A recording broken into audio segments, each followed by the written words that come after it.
Two problems.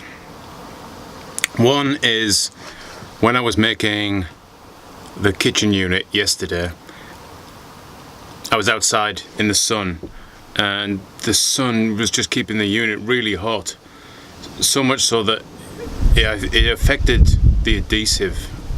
Nothing would stick properly, and then this morning when I've come back out to the van to start work again, the adhesive on some of the parts just hasn't adhered. It hasn't done its job. So I've got some peeling away. A lot of it has stuck. A lot of it has been fine. So I've been out this morning and bought some more adhesive because I'd run out. So I'm going to spray that back down. Get on with that.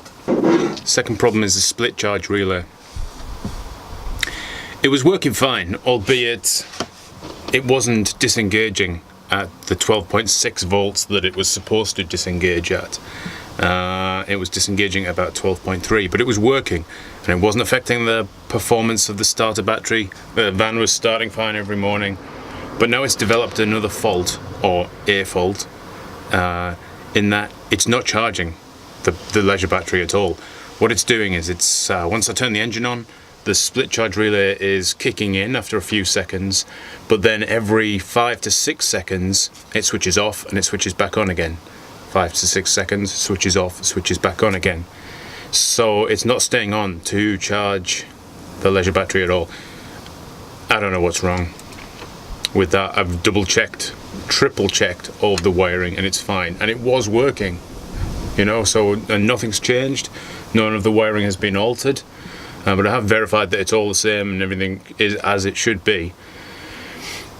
So I've reached out to Simply Split Charge, the people who I bought the relay from on eBay. I reached out yesterday, but it was a short day yesterday. They were only open until 1. I'm not expecting a response today because today is Sunday. Maybe it's something that I've done wrong. I can't see that being the case. It's really simple. There's no way you can disconnect. There's no way to connect it up incorrectly. If you follow the instructions, it's straightforward. And as I say, it was working. So I'll see what their response is tomorrow. Hopefully they've seen this problem before, or they just say, yeah, it's a faulty relay, and we'll send you a new one. But this does, for me, highlight the usefulness of having solar as a second source of power for the leisure battery. I'm thinking maybe this week I'm going to order myself a panel and a kit and get one up on the roof, and it makes sense to do it while I still have cables and things exposed, while I haven't boxed them off yet. At least then, if the split charge relay fails, I've got power from the solar. If the solar fails, I've got power from the split charge. Right, I've got to get back on. I've got to do some gluing. I've got to put some pieces of trim on, and then later today, which will probably be a separate video, I'm going to put a curtain up. You can't see that. If I move back, you can see my curtain sign. That's curtain. I've got to put a curtain up across the back of the seats, from the bulkhead to the side of the van. I've already bought it.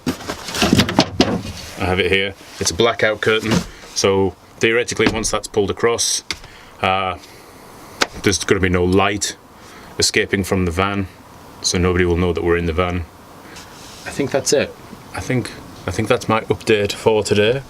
I need to crack on. I've got to get some stuff done while I've still got some light, because it looks like it's going to get pretty dark and rainy later on today.